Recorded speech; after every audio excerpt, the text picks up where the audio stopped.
setiamu ya Bapa di surga di sepanjang hidup kami. Karena di dalam Kristus kami memiliki segalanya. Dan kami berterima kasih pada hari ini kembali Engkau memberikan kami kesempatan untuk bersama-sama berdiam, dengar-dengaran di hadapan hadirat Tuhan akan firman kasih karunia-Mu yang menggema di seluruh dunia. Kami berterima kasih Tuhan Yesus karena tidak pernah Engkau meninggalkan sedetik pun. Engkau selalu memelihara hidup kami di dalam kasih-Mu yang sempurna.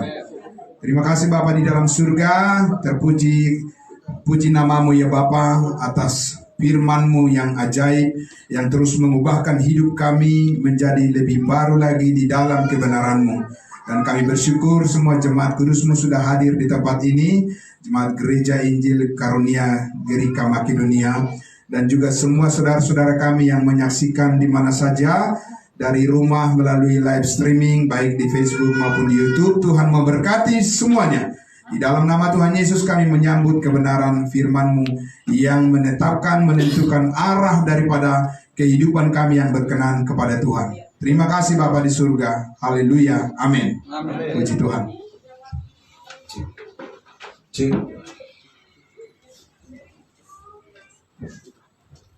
Oke.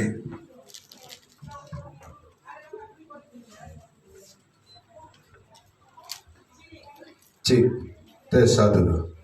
Oke, baik, puji Tuhan. Baik, saudara-saudara yang dikasihi Tuhan Yesus, ya sekali lagi salam, salam kudus. Saya menyapa semua saudara-saudaraku yang ada di ruangan ini maupun yang ada mengikuti melalui live streaming Facebook maupun yang nanti di YouTube. Tuhan memberkati semuanya, ya. Baik saudara-saudara, hari ini saya sangat berterima kasih untuk semua penampilan yang sangat luar biasa, baik dari anak-anak kita sekolah minggu, ya puji Tuhan, maupun yang dari remaja juga. Terima kasih semuanya, dan juga terima kasih untuk semacam refleksi dari yang dibawakan oleh 3 orang bapak kita di depan tadi ya, untuk mengingatkan kembali apa yang sudah disampaikan oleh hambanya Bapak Evangelis Dales Kawinda. Doakan beliau supaya selalu sehat oleh kasih karunia Tuhan. Dan terima kasih untuk firman yang sudah direfleksikan melalui dialog singkat tadi yang sudah yang sudah ditampilkan. Terima kasih, puji Tuhan. Nah, Bapak Ibu Saudara yang kekasih dalam Tuhan Yesus, ya. Hari ini saya sangat bersukacita menyampaikan kebenaran firman Tuhan, ya. Dan saya memberikan judul atau tema dari pemberitaan hari ini, yaitu mengikuti panggilan kita yang tertinggi, ya. Mengikuti panggilan kita yang tertinggi. Nah, mengikuti berarti ada yang diikuti. Bagaimana cara mengikutinya? Kemudian panggilan, ada yang manggil dan ada yang dipanggil. Nah, ini ada satu tingkatan panggilan, namanya ada yang tinggi dan ada yang tertinggi. Tapi hari ini kita ingin melihat panggilan, mengikuti panggilan pelayanan kita, panggilan hidup kita, ya, dengan standar yang tertinggi daripada Tuhan tentunya. Amin. Ya, saya berharap semua Bapak Ibu Saudara bisa mengikuti ya firman Tuhan ini dengan baik. Kalau ada nanti yang rada-rada sudah mulai ngantuk, ya boleh sebentar atau apalah yang bisa dibuat, ya kan? Ya, setuju, sepakat ya? Sepakat dulu untuk itu ya, Bapak Ibu Saudara, ya. Oke. Karena biasanya kalau di Gerika ini, di Gereja Injil Karunia Jemaat Makedonia ini, hampir tidak pernah pemberitaan firman Tuhan singkat-singkat saja. Ya, tidak ada. Kalau singkat-singkat saja, bersiul saja, selesai, ya kan? Dan tidak mau jemaat di sini seperti itu, ya kan? Nah, di sini harus dijelaskan apa yang menjadi isi pikiran daripada Kristus, ya. Karena kita semua ingin dikuatkan oleh kehendak Allah. Puji Tuhan. Nah, Bapak Ibu Saudara yang dikasihi Tuhan Yesus, saya kadang-kadang ya, nggak terus-terus ya. Kadang-kadang kalau nonton YouTube, ya, itu bukan hanya untuk exciting saja, untuk istilahnya hanya memuaskan supaya menghabiskan waktu, atau untuk supaya melihat hanya sekilas saja apa yang di YouTube begitu ya. Saya tidak begitu. Saya selalu ingin apa sih pelajaran yang kuambil dari sini. Saya tidak mau menghabiskan kuota saya untuk sesuatu yang tidak membawa dampak feedback pada diri saya, ya. Jadi saya nonton YouTube, Bapak Ibu Saudara, ya, ada yang menarik di sebuah channel disebutkan, karena ini tahun-tahun menjelang tahun politik ya. Kemudian dikatakan di situ judulnya dibuat, kemana Jokowi mengarah, ke situ kita ikuti, gitu. Saudara, luar biasa ya.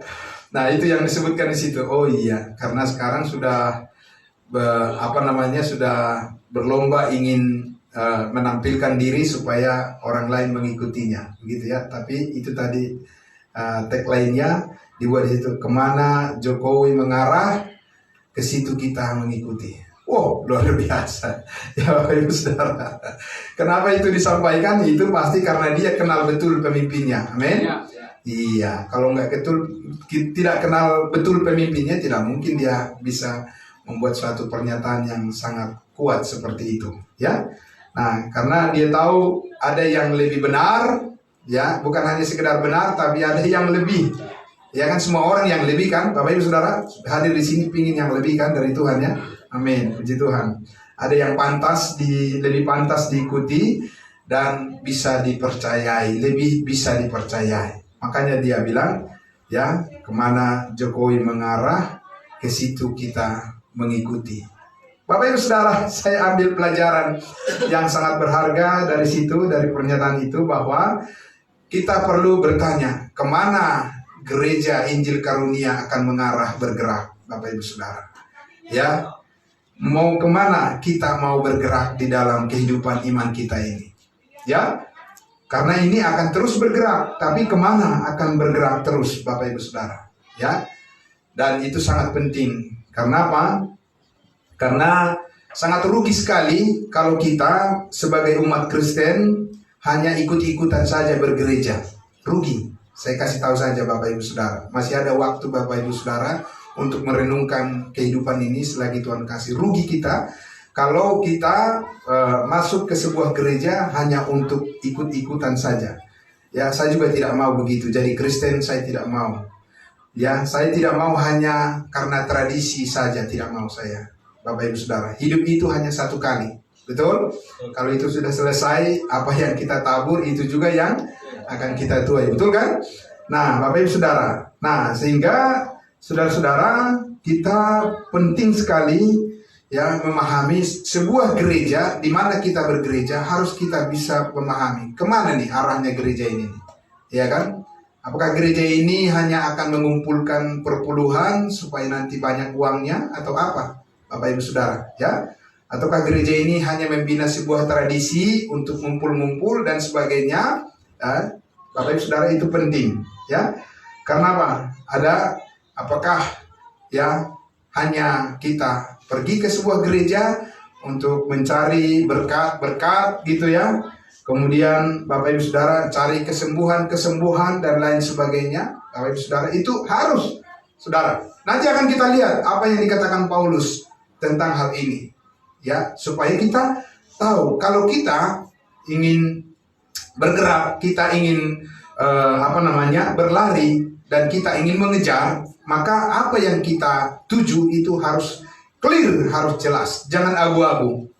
Amin, Bapak Ibu Saudara, harus, karena mata rohani kita harus dicelikan, sebab dunia ini, Bapak Ibu Saudara, akan terus membuat semua menjadi abu-abu, menjadi tidak jelas, tapi di dalam Tuhan kita pasti sangat jelas mengikutinya.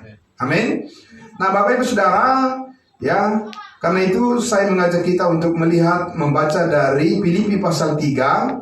Saya akan membacakan untuk kita mulai Filipi pasal 3. Ya, mulai sebetulnya ini akan saya baca dari ayat pertama sampai ayatnya yang ke-16. Dan mohon Bapak Ibu sekalian lebih bersabar untuk saya menyelesaikan pemberitaan dari tema kita pada hari ini, ya. Oke, Bapak Ibu Saudara sekalian, bisa langsung saja yang mungkin yang lebih dekat bisa langsung melihat di layar karena di sini ada bacaannya supaya kita bisa sedikit menghemat waktu kita, ya. Baik, mulai dari ayatnya yang pertama, Filipi pasal 3. Saya akan membacakan untuk kita. Akhirnya saudara-saudaraku, bersukacitalah di dalam Tuhan. Menuliskan hal ini lagi kepadamu tidaklah berat bagiku dan memberi kepastian kepadamu. Hati-hatilah terhadap anjing-anjing, hati-hatilah terhadap pekerja-pekerja yang jahat, hati-hatilah terhadap penyunat-penyunat yang palsu. Karena kitalah orang-orang bersunat yang beribadah oleh Roh Allah dan bermegah dalam Kristus Yesus dan tidak menaruh percaya pada hal-hal lahiriah. Sekalipun aku juga ada alasan untuk menaruh percaya pada hal-hal lahiriah. Jika ada orang lain yang menyangka dapat menaruh percaya pada hal-hal lahiriah, aku lebih lagi disunat pada hari ke-8 dari bangsa Israel, dari suku Benyamin, orang Ibrani asli, tentang pendirian terhadap hukum Taurat, aku orang Farisi, tentang kegiatan aku penganiaya jemaat, tentang kebenaran dalam mentaati hukum Taurat, aku tidak bercacat. Tetapi apa yang dahulu merupakan keuntungan bagiku, sekarang kuanggap rugi karena Kristus.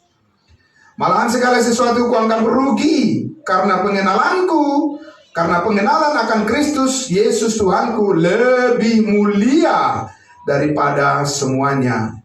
Oleh karena dialah aku telah melepaskan semuanya itu dan menganggapnya sampah, supaya aku memperoleh Kristus dan berada dalam dia bukan dengan kebenaranku sendiri karena mentaati hukum Taurat, melainkan dengan kebenaran karena kepercayaan kepada Kristus, yaitu kebenaran yang Allah anugerahkan berdasarkan kepercayaan.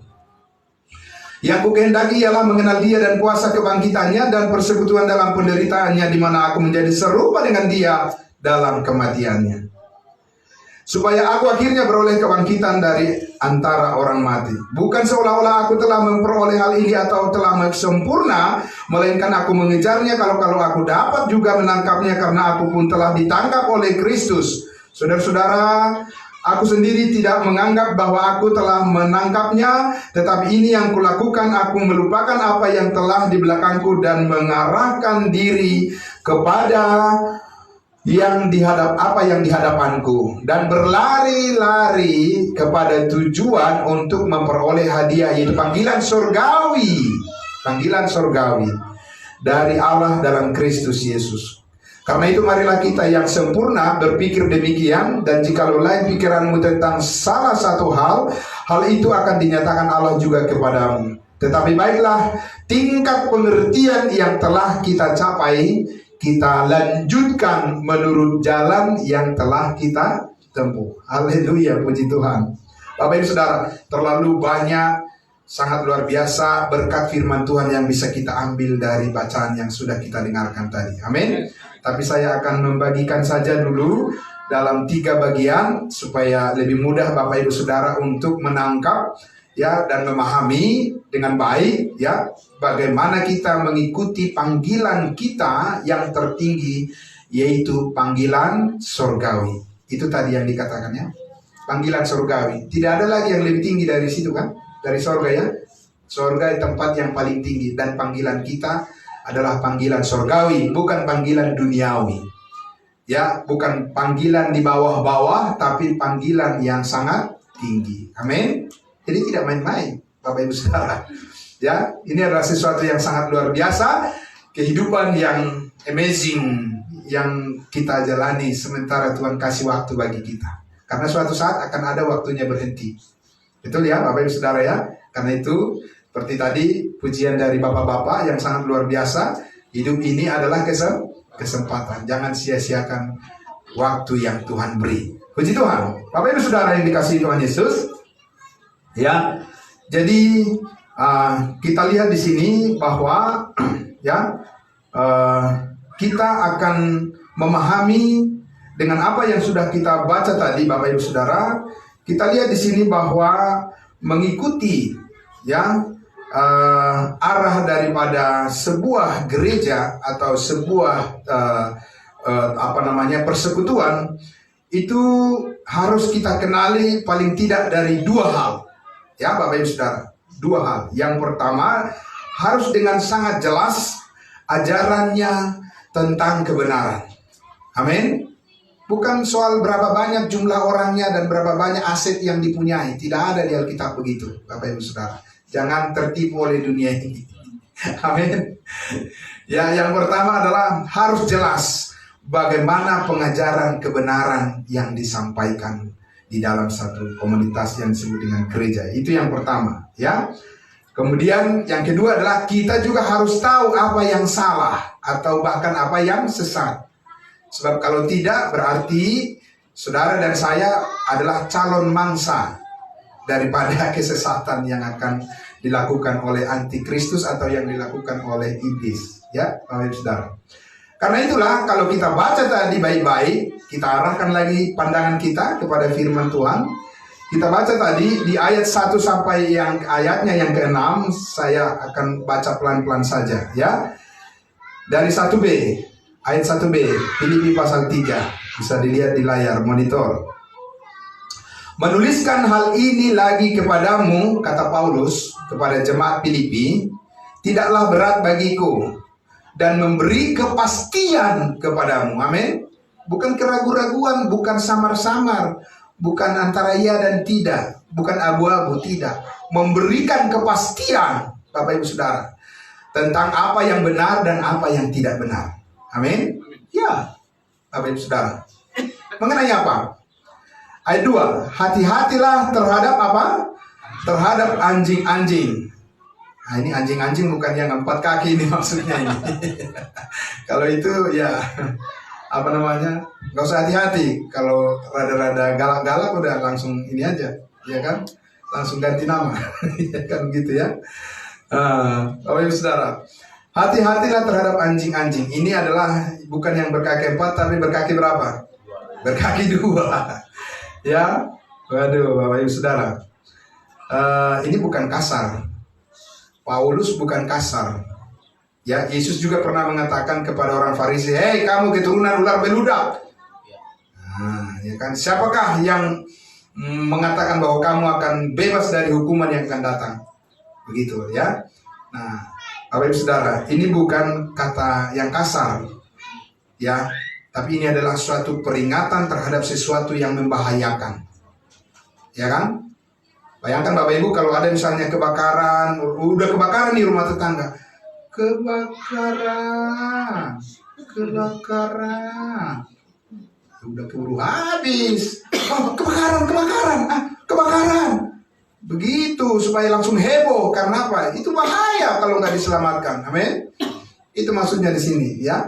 Jadi Paulus mengatakan di sini apa? Hati-hati dengan anjing-anjing, Bapak Ibu Saudara, karena itu sangat berbahaya. Ya kan? Rabies mungkin kan? Nah, anjingnya, ya kan begitu. Ya harus kasih tahu lah. Hati-hati, gawat itu, ya kan? Nah, karena ada pengajaran-pengajaran seperti rabies yang mematikan rohani manusia, ya kan? Dan yang anjing-anjing itu adalah menggerogoti daging, saudara-saudara, ya kan? Jadi dagingnya itu kalau sudah habis dagingnya digerogoti ya tinggal tulangnya. Ini bukan tulang ini nih ya, bukan tulang dari toba ini, bukan opung ini, tapi maksudnya udah nggak ada lagi yang bermanfaat di dalam perebutan itu, karena semua sudah digerogoti dagingnya, ya kan? Kan pernah ada cerita seperti itu, anjing-anjing itu berebut tulang. Bapak Ibu Saudara dan saya jangan berebut tulang, ya kan? Juga jangan berebut amang boru. Berebut daging. Saudara tahu pemberitaan Injil kasih karunia itu adalah daging yang enak, yang membuat saudara dan saya sehat. Amin. Tapi kalau itu tidak dijaga dengan baik, Akan ada pengajaran yang sesat menggerogoti itu dan tinggal tulang. Bapak Ibu Saudara, nggak ada vitaminnya lagi.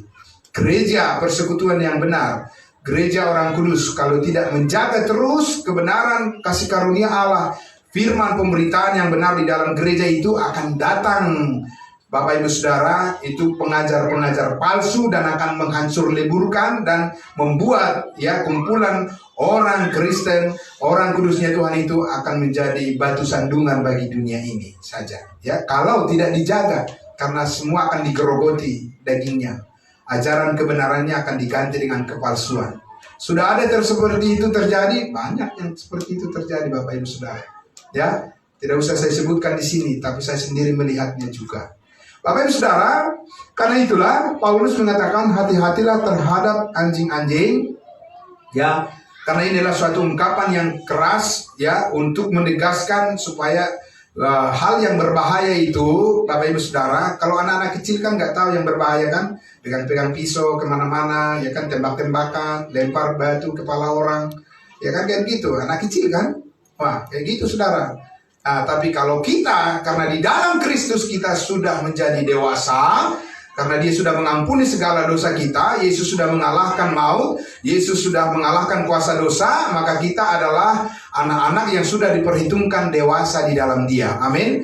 Maka kita juga harus tahu apa yang benar dan apa yang salah, dan bagaimana kita mengambil sikap untuk semisi dengan pekerjaan Tuhan yang sudah dinyatakan kepada kita semuanya melalui Rasul Paulus. Amin.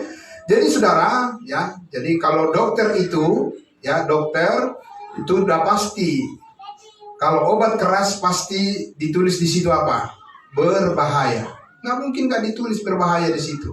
Nggak mungkin nggak dikasih label pada mati nanti orang-orang salah kasih obat, kan? Nah, karena itulah Bapak Ibu Saudara, Paulus di sini memastikan, mengenali siapa mereka,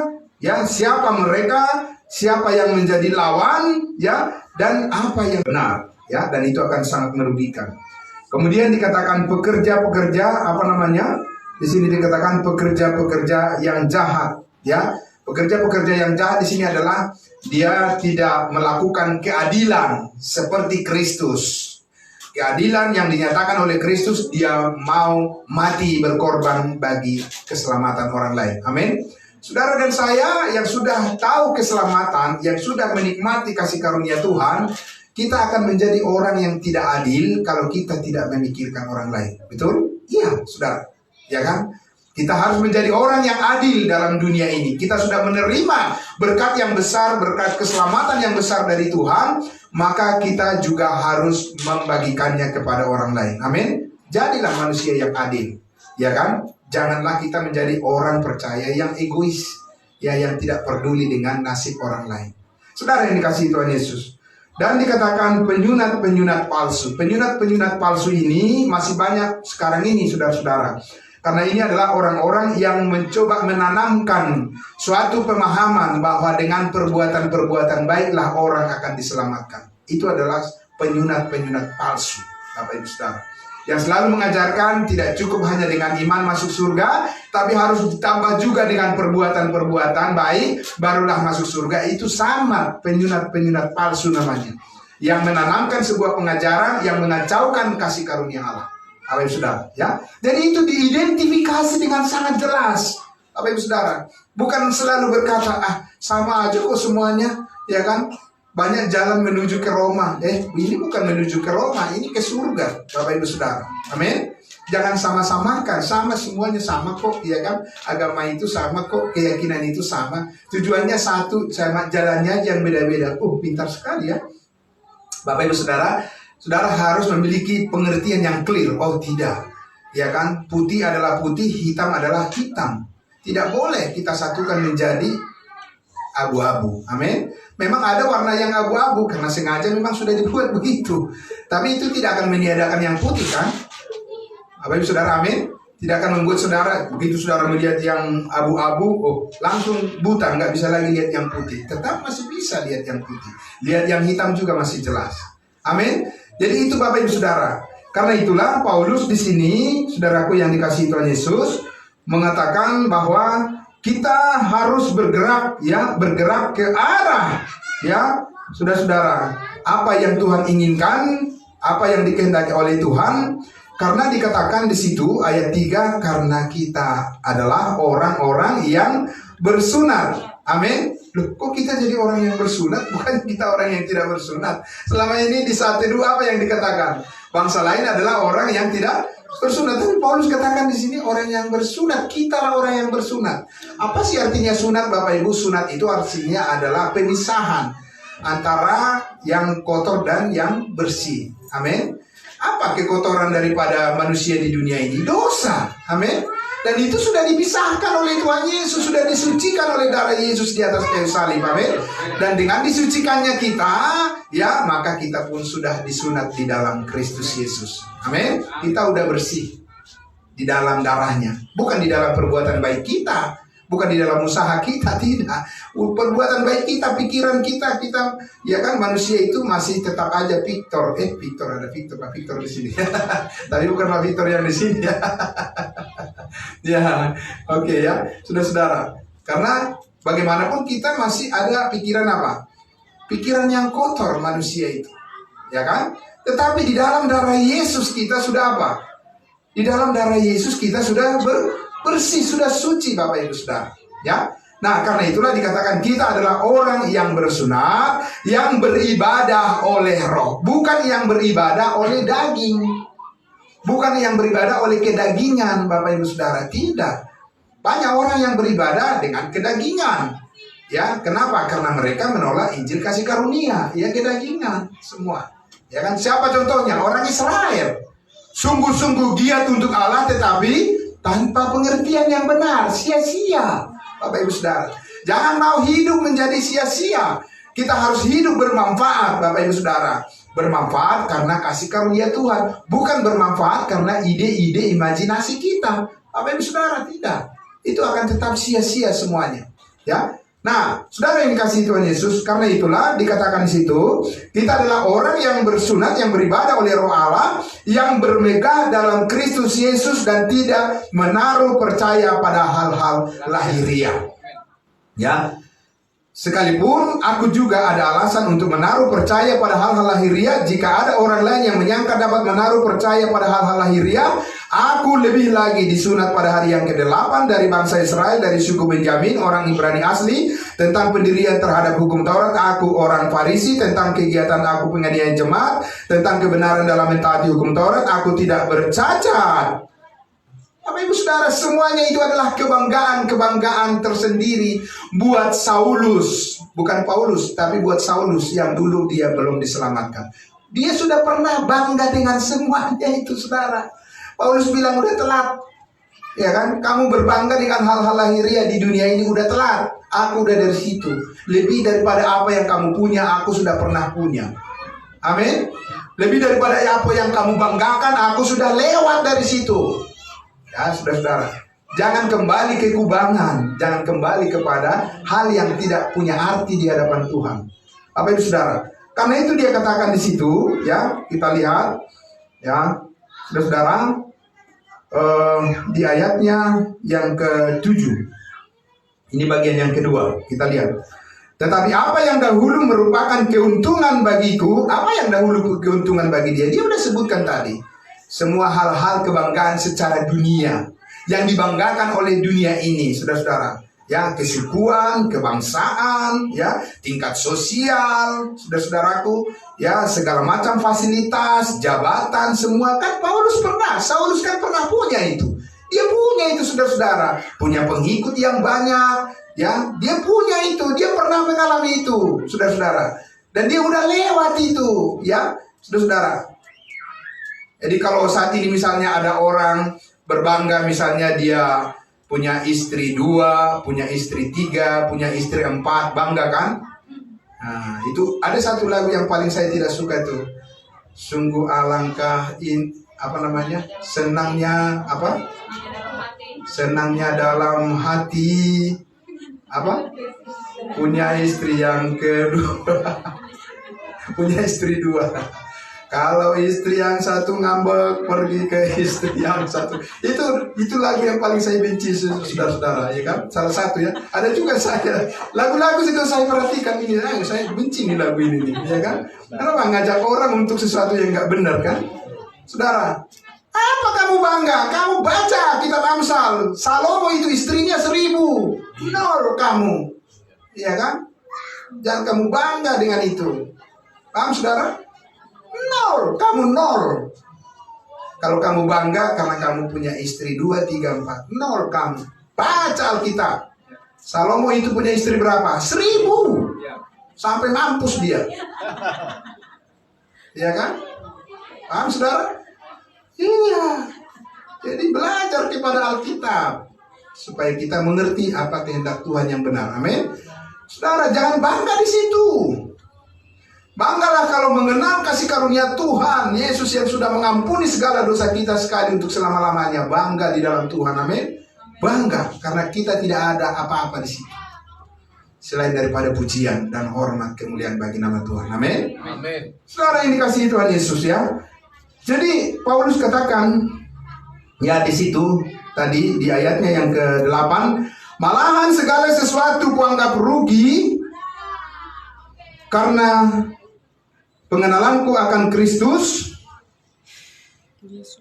Yesus Tuhanku lebih apa? Lebih mulia daripada semuanya itu. Oleh karena dialah aku melepaskan semuanya itu dan menganggapnya sebagai apa? Sampah. Kau bangga dengan sampah? Ya terserah, saya nggak ikutan. Iya kan? Amin. Saudara, mengenal Yesus, mengenal kasih karunia dalam Kristus itu bukan sampah, Bapak Ibu Saudara. Itu emas, perak, dan batu permata. Amin. Bukan kayu, rumput kering, dan jerami. Saudara. Jadi ada sesuatu yang wow. Bersyukur sekali kita mengenal, mengerti kasih karunia Tuhan itu. Amin. Karena kita tidak akan lagi terus-menerus bersandar pada kekuatan pikiran kita yang terbatas. Saudara-saudara, ya. Tapi kita bersandar kepada kuasa yang besar yang tidak terbatas, unlimited. Ya, siapa di sini yang senang paketannya unlimited? Senang kan? Apalagi anak-anak muda kan? Ada paketannya unlimited, udah pokoknya dia udah ngoceh terus. Karena apa? Dia pasti nggak ada matinya, ya kan? Dia bisa terus online terus, ya kan? Tapi coba anak-anak muda nggak ada paketannya, gimana? Dunia sepertinya matahari udah tidak terbit lagi, ya kan? Nggak ada paketan. Jadi bukan hanya anak-anak muda, orang-orang tua juga sama juga begitu, ya kan? Saudara yang dikasihi Tuhan Yesus, unlimited. Kita di dalam kasih karunia Allah tidak terbatas. Kita ini bisa bertumbuh terus di dalam kasih karunia-Nya. Amin. Saudara, yang penting kita fokus kepada panggilan Kristus, panggilan Allah yang tertinggi bagi kita. Ya, saudara yang dikasihi Tuhan Yesus, saya mengajak kita untuk melihat dulu supaya lebih clear lagi siapa yang diidentifikasi oleh Rasul Paulus tadi, yang dia sebutkan orang-orang itu, saudara-saudara, yang menjadi sebuah ancaman terhadap pengajaran kasih karunia. Oke, kita lihat di dalam 2 Korintus pasal 11. Ya, 2 Korintus 11 ayat 14. Saya mengajak kita untuk melihat saja langsung di layar monitor ditampilkan, ya, agar kita bisa menghemat sedikit waktu kita. 2 Korintus pasal 11 ayatnya yang ke-14. Oke, sudah ditampilkan? Ya, sudah? Oke. Nah, saya akan membacakan coba dari ayatnya yang ke-12. Tetapi apa yang kulakukan akan tetap kulakukan untuk mencegah mereka yang mencari kesempatan guna menyatakan bahwa mereka sama dengan kami dalam hal yang dapat dimegahkan. Sebab orang-orang itu adalah rasul-rasul palsu, pekerja-pekerja curang yang menyamar sebagai rasul-rasul Kristus.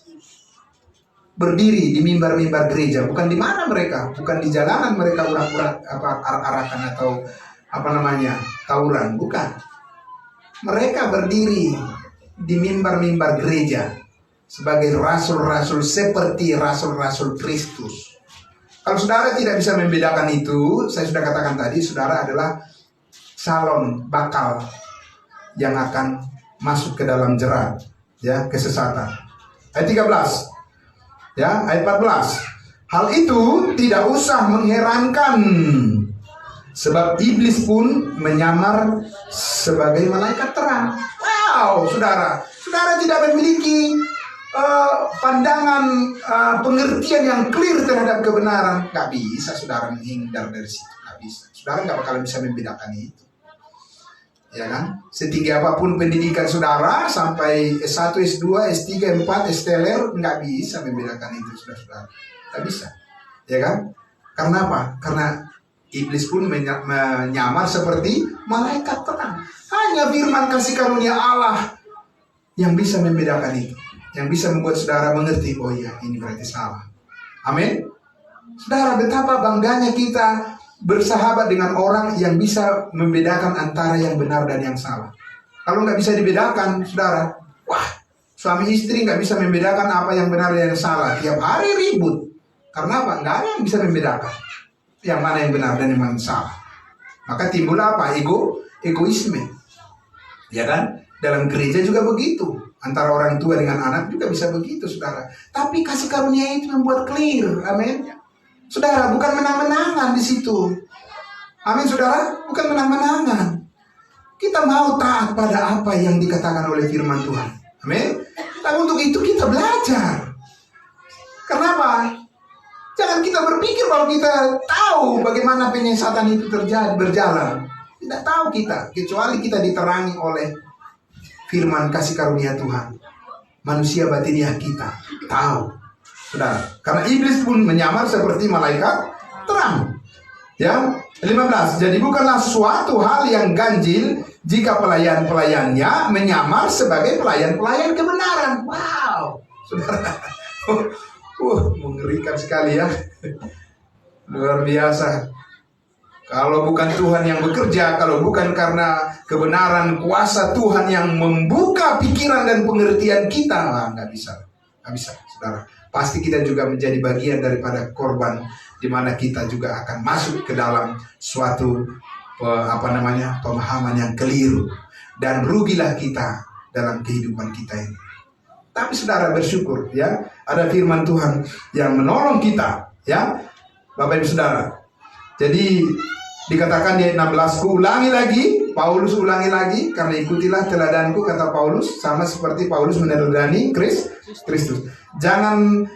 Janganlah hendaknya ada orang yang menganggap aku bodoh, kata Paulus. Wah, saudaraku, ini suatu pernyataan yang keras ini ya. Ya. Dan jika kamu juga menganggap demikian, terimalah aku sebagai orang bodoh, supaya aku pun juga bermegah sedikit. Paulus bilang, gak apa-apa kalau aku kalian anggap bodoh, tapi terimalah kebodohanku itu. Apa kebodohannya? Terus memberitakan kebenaran walaupun orang lain membenci. Terimalah kebenaran itu, jangan lihat manusianya. Kalau engkau belum bisa begitu diyakinkan dengan apa yang dilihat oleh pandanganmu, terimalah apa yang diajarkannya. Amin, saudara? Iya, itu yang dikatakan oleh Bapak Evangelis William Paul Takmanurung tadi. Ya kan? Kepentingan kita bukan kepentingan manusiawi di dalam gereja ini. Tidak, saudaraku, tidak. Itu boleh-boleh aja ya, kita akan akrab satu dengan yang lain. Puji Tuhan, luar biasa, ada sukacita, saling menolong, saling mendoakan Bapak Ibu Saudara dan lain sebagainya. Semua kita bersatu, bersukacita. Ya, amin. Itu adalah berkat dari Tuhan, amin. Tapi lebih dari itu, saudara harus berpegang teguh pada kebenaran. Amin. Iya, kenapa? Orang bisa berubah. Saudara-saudaraku yang dikasih Tuhan Yesus, tapi kebenaran tidak bisa berubah. Amin. Iya, saudara. Ya, besok mungkin kalau saya sudah menjadi tua, sekarang juga udah agak tua ya, belum ya? Nah, okay. Kalau sudah menjadi tua, nanti udah susah saya senyum. Saudara jangan marah sama saya, ya kan? Benar nggak saudara? Karena memang udah begitu susah untuk menggerakkan kelopak matanya, ya kan? Jadi tidak berubah karena kebenaran itulah yang kita lihat, bukan manusianya, amin. Iya, saudara, harus kita berpegang di situ, ya.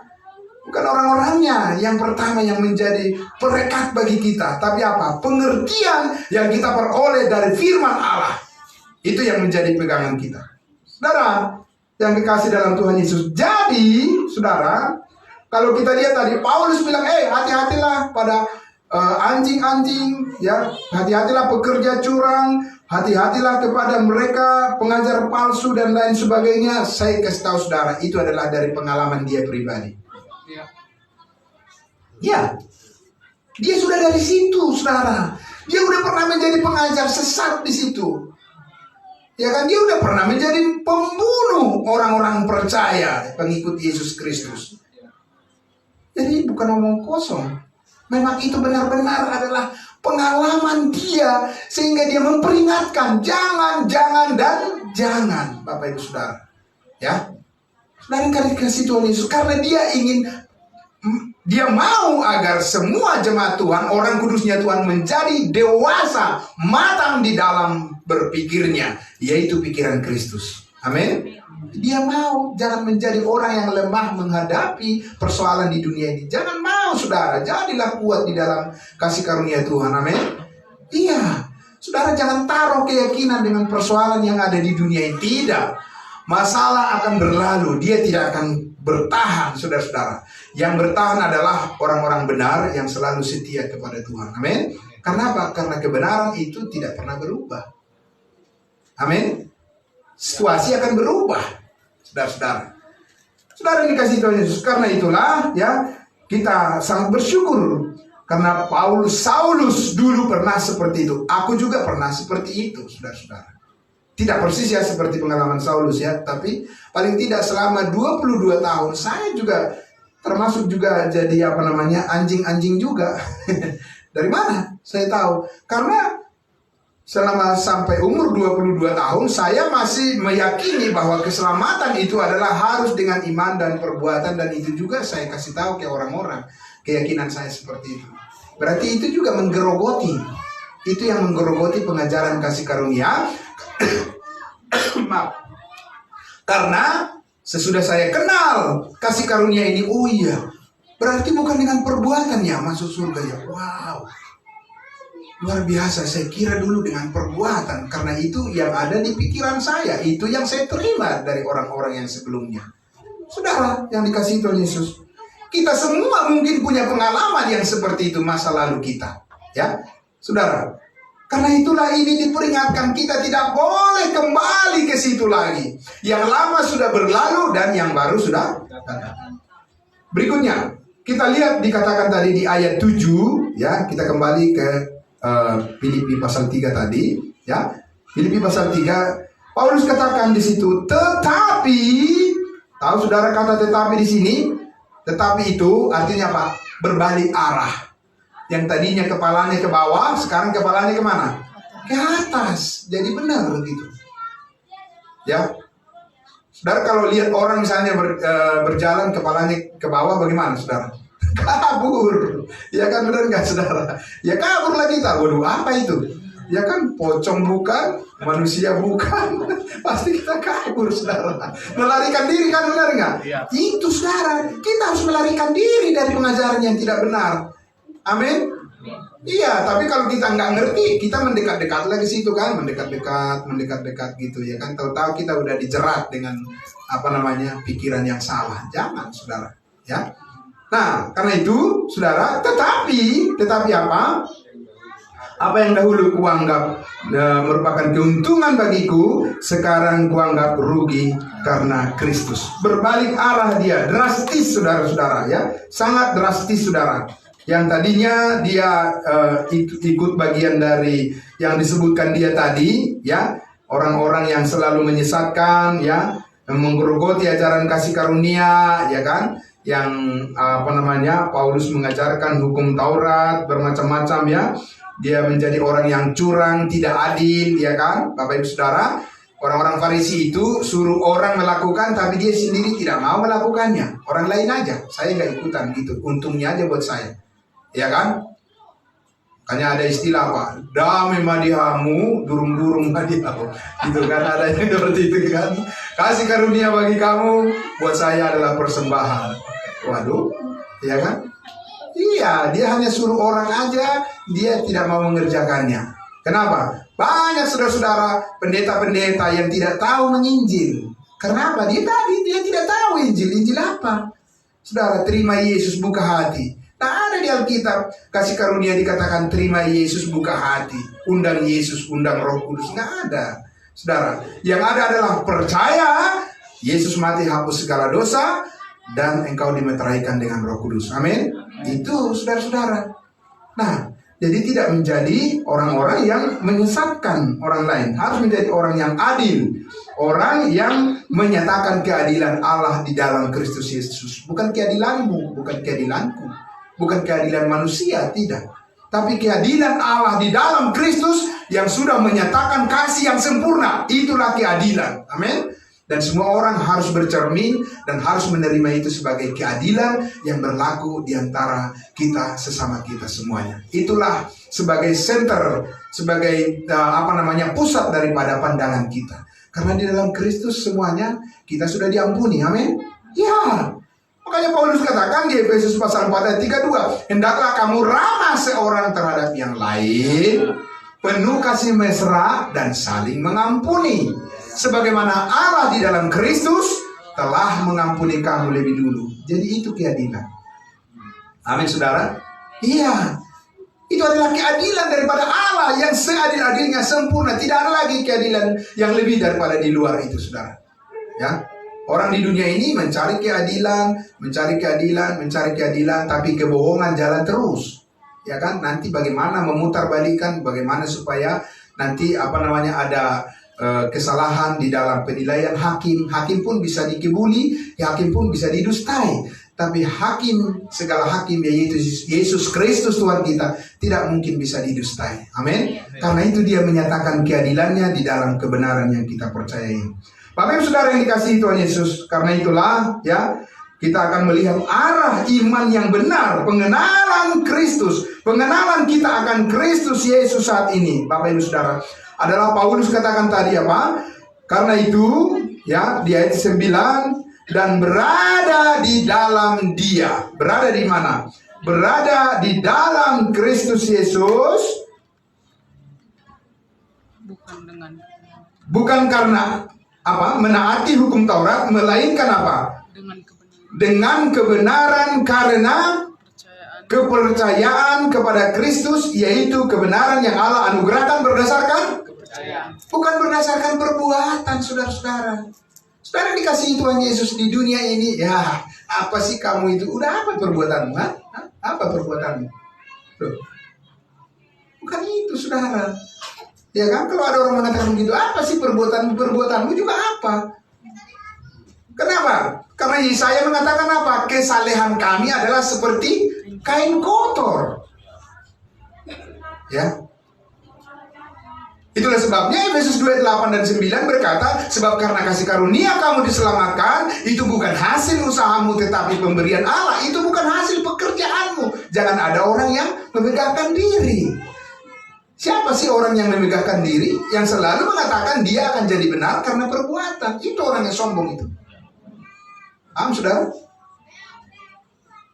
Jadi orang bilang, wah berarti orang ini tidak penting perbuatan baik. Siapa yang mengatakan begitu?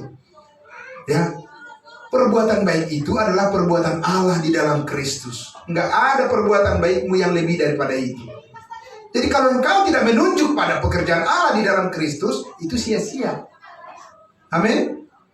Itu yang kita beritakan kepada semua orang, saudara. Karena Allah menghendaki semua orang diselamatkan dan memperoleh pengetahuan akan kebenaran. Pekerjaan Kristus yang sudah, pekerjaan yang disiapkan oleh Allah, pekerjaan baik yang sudah dipersiapkan oleh Allah sebelum dunia dijadikan. Itu dia. Amin. Bukan pekerjaanmu, bukan pekerjaanku, pekerjaan Allah. Itulah maka kita dukung terus pemberitaan Injil. Amin. Iya, saudara.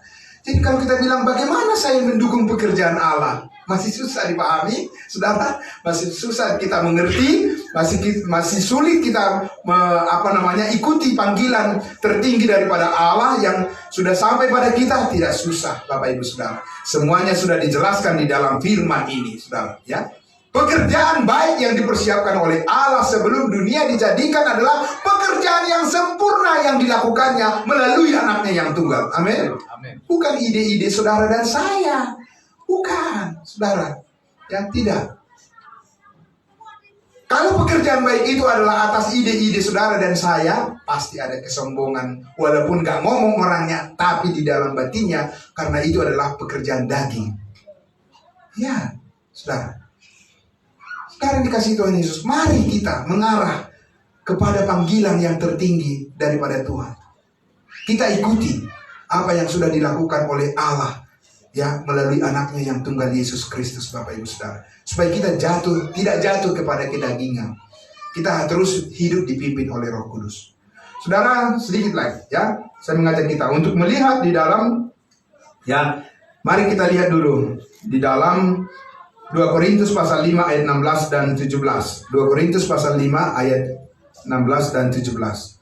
Ya, Bapak Ibu Saudara bisa langsung melihat ke arah layar monitor untuk bisa kita langsung mendengarkan pembacaan dari 2 Korintus pasal 5 ayatnya yang ke-16 dan 17. Jadi tadi kita bertanya, kemana arah panggilan pelayanan kita? Kemana arah panggilan kehidupan kita? Kemana arah pekerjaan baik yang mau kita lakukan, Bapak Ibu Saudara? Kemana arah kebersamaan dan juga segala sesuatu yang mau kita persembahkan kepada Tuhan, arahnya ke arah mana, Bapak Ibu Saudara? Ya, ini dia, 16.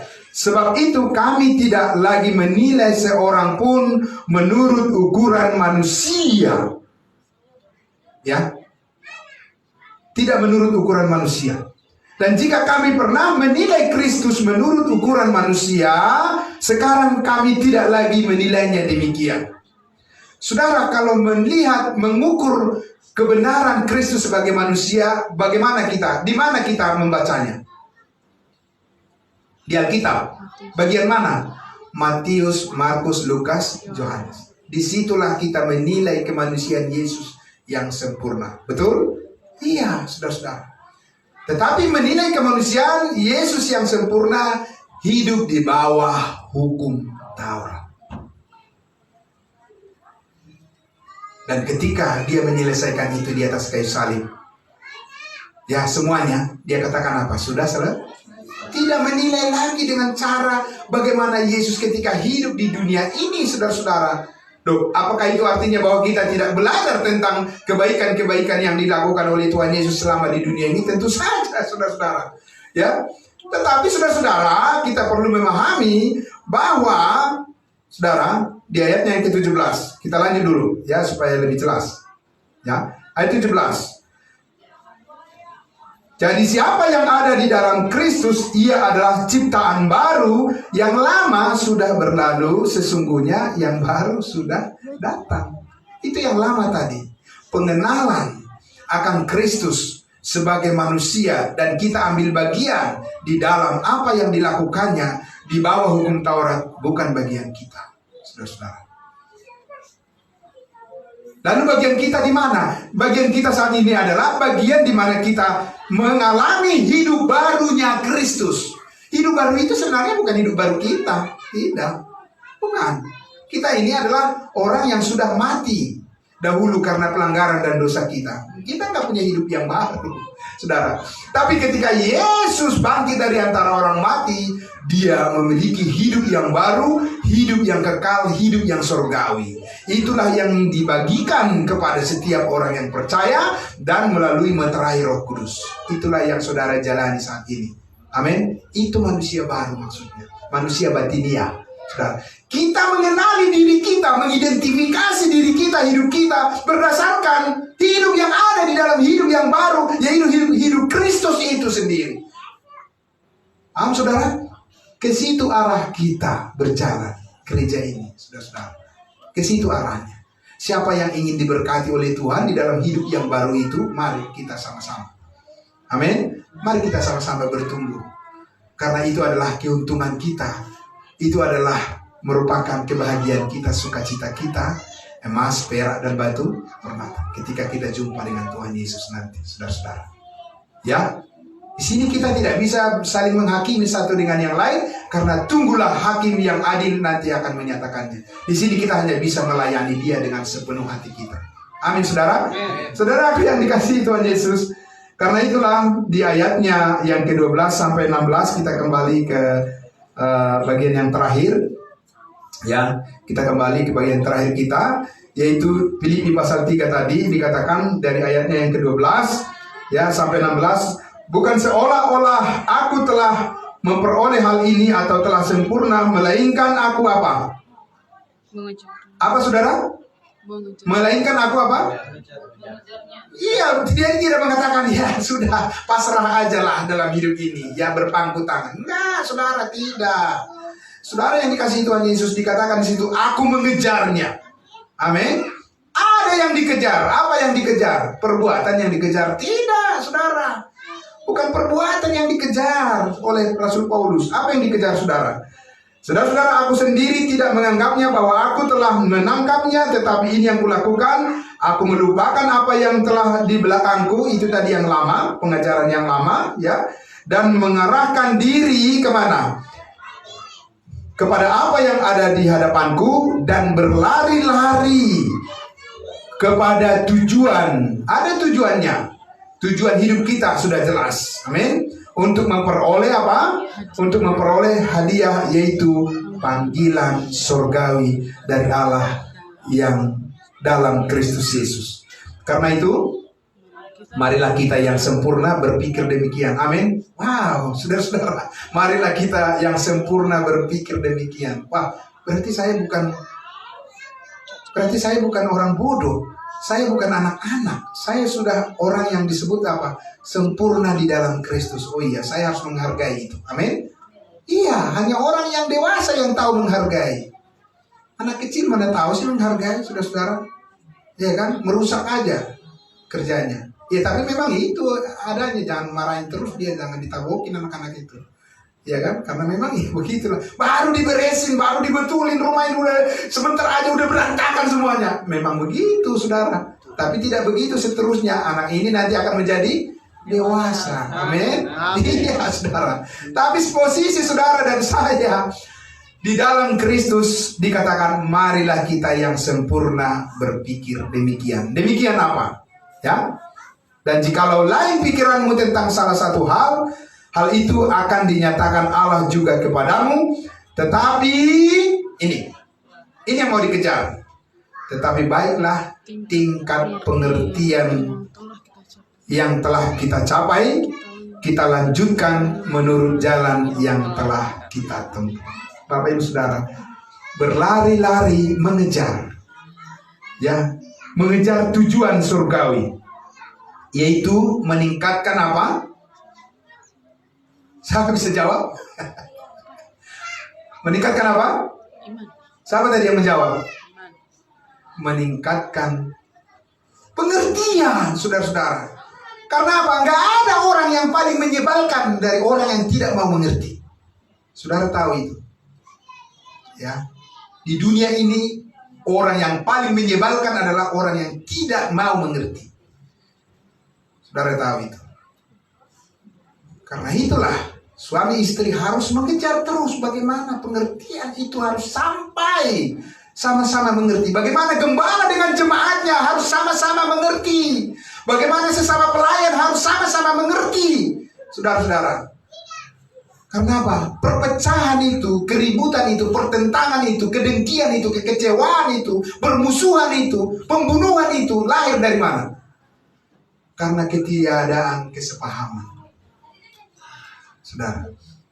Dan itu sudah Tuhan tahu. Manusia solusinya adalah pikiran Kristus. Karena disitulah damai sejahtera Allah yang melampaui segala akal akan memelihara hati dan pikiranmu dalam Kristus Yesus. Amin, saudaraku yang dikasihi Tuhan Yesus.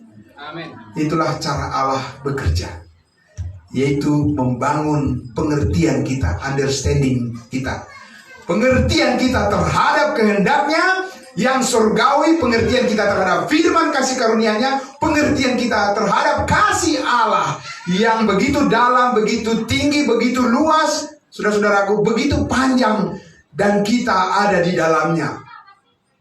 Kita semua bisa bertumbuh menjadi orang pribadi-pribadi yang jauh lebih baik lagi ke depan. Amin. Iya, saudara. Karena itu dalam hidup ini, apa yang Paulus katakan, jadilah kuat, belajar kuat. Amin.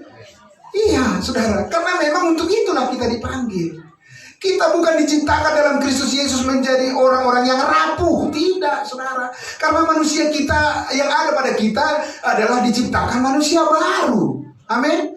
Manusia yang diciptakan oleh Kristus Yesus, yang sudah duduk di surga, yang sudah melewati kematian, yang sudah mengalahkan kuasa dosa, yang sudah mengalahkan kuasa maut, mengalahkan kuasa setan, dan sudah melintasi semua persoalan hidup. Dan dia sudah menyatakan bahwa saudara dan saya adalah lebih daripada pemenang. Amin. Tidak ada yang bisa memisahkan kita dari kasih Allah yang ada dalam Kristus Yesus, saudara. Karena itu, ya, berdoa terus. Tuhan, berikan saya keberanian iman setiap hari untuk mempercayai kebenaran firman-Mu. Amin. Meski banyak masalah, saya tahu masalah tidak akan bertahan selamanya. Dia akan berlalu, saudara.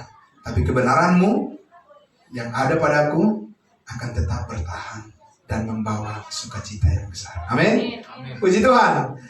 Mari kita berdoa. Terima kasih Bapa dalam surga, kami sangat bersyukur ya Bapa. Hari ini kami bisa memahami lebih jelas lagi, Tuhan Yesus, lebih bernas lagi Tuhan, firman kebenaran-Mu menyatakan begitu clear ya Tuhan, bahwa panggilan kami adalah panggilan surgawi yang akan terus memahami, mengerti, mengenali kuasa kebangkitan Kristus yang sangat dahsyat luar biasa, yang menyucikan hidup kami terus ya Bapa, supaya kami menjadi serupa dengan Engkau, karena Engkau adalah kepala, kami adalah anggota tubuh. Kami adalah anak-anak-Mu ya Tuhan, pewaris surga, dan Engkau adalah Bapa kami yang penuh kasih setia. Engkau adalah Tuhan kami yang kami puji sembah selama-lamanya. Engkaulah yang menyediakan segala sesuatu apa yang kami perlukan. Engkaulah Tuhan yang sanggup melakukan lebih daripada apa yang kami doakan, apa yang kami pikirkan. Jauh. Keputusan-Mu ya Tuhan adalah yang terbaik bagi kami. Karena itu kami bersyukur ya Bapa. Kami berterima kasih atas firman kebenaran-Mu. Diberkatilah semuanya, saudara-saudara kami, semua orang-orang kudus-Mu, orang-orang percaya-Mu Tuhan Yesus. Baik yang hadir di dalam ruangan ini, di dalam gereja, gedung gereja ini, maupun yang hadir melalui live streaming yang ada di rumah, yang mengikuti pemberitaan firman kasih karunia ini, maupun yang ada di YouTube, semuanya Tuhan Yesus berkati mereka. Terima kasih Bapa, kami mengucap syukur atas kedahsyatan kebaikan dan kemurahan-Mu ya Bapa. Kami mau sujud di hadapan-Mu, kami ingin bertumbuh di dalam pengenalan akan Engkau yang sempurna. Dalam nama Tuhan Yesus kami berdoa dan bersyukur. Haleluya. Sama-sama kita berkata amin. Tuhan Yesus memberkati. Shalom.